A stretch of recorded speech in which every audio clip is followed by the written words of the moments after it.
SCP-248, 110%. Object Class: Safe. Special Containment Procedures. SCP-248 is to be kept in a fireproof safe in Dr. Mize's office unless being used directly for testing purposes. The safe has a keypad-style opening mechanism. Any personnel of at least Level 2 security clearance have full permission to access SCP-248 as the numeric code is...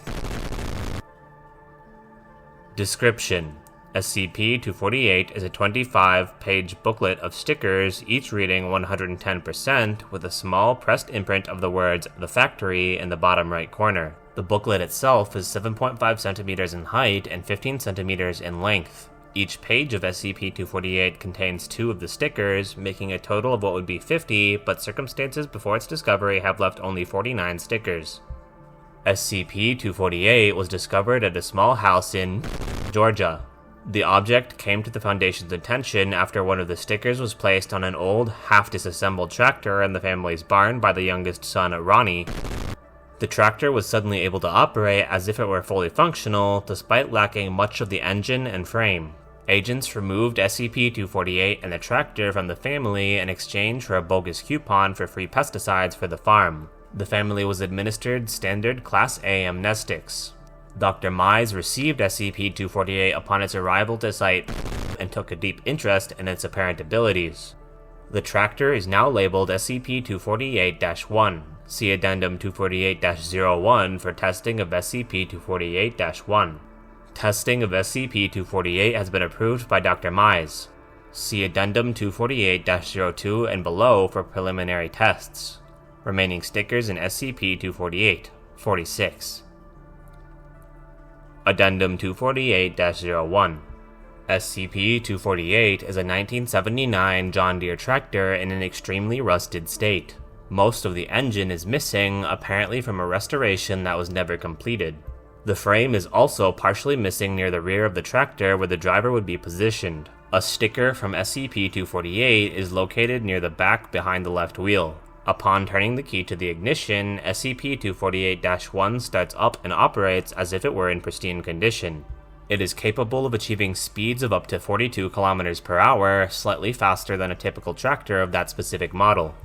Though the tractor operates with no engine, gasoline is still required to maintain power. Future testing is required to understand whether or not the tractor would operate without a gas tank. Disregard. Removal of the gas tank resulted in SCP-248-1 becoming non-functional in all aspects. The hull of SCP-248-1 is to be held in hangar of site for future tests regarding the need for fuel, but lack of engine to create forward motion. Addendum 248-02. Testing of SCP-248 on a brand computer. A sticker from SCP-248 was placed on the motherboard of the computer, which was then started up like usual. The speed of the computer was greatly enhanced, as noted by Dr. the owner of the computer. Diagnostics of the PC revealed the disk space to have increased from its maximum of 250 GB to 275 GB as expected. The RAM had also reached the expected 110% efficiency. However, the interior was also experiencing similar results. The heatsink was pulling off 10% more heat than usual, and the conductivity of the wiring was allowing electricity to flow 10% more smoothly than the best modern superconductors. Why the wiring is achieving such a high rate of non-resistant flow compared to the heatsink's slightly above optimal cooling is not understood at this time. Removal of the battery rendered the computer useless, just as in Addendum 248-01. Further study of SCP-248 and power supplies has been noted for future tests. Dr. P's computer is now labeled SCP-248-2 and is to be kept in Dr. Mize's top desk drawer. The drawer is opened via a numeric keyboard, the password to which is... Dr. Mize has requested that future tests regarding electronics attempt to focus, at least partially, on the implications of this high conductivity. Some form of electricity producing turbine or power plant could potentially increase energy production 1,000-fold. Addendum 248-03. Testing of SCP-248 on organic matter. A sticker from SCP-248 was placed on the forearm of a Class D who volunteered to work with this unknown SCP rather than being transferred to Site-19 for Keter duty. Initial reaction to the sticker yielded no results. Subject received none of the additional enhancements as seen in previous tests. After 60 minutes of exposure, the subject was still unchanged. Retrieval of the sticker was ordered to test the item's adhesive properties. Agent had difficulty removing the sticker while the subject was claiming to experience extreme pain during the attempted retrieval.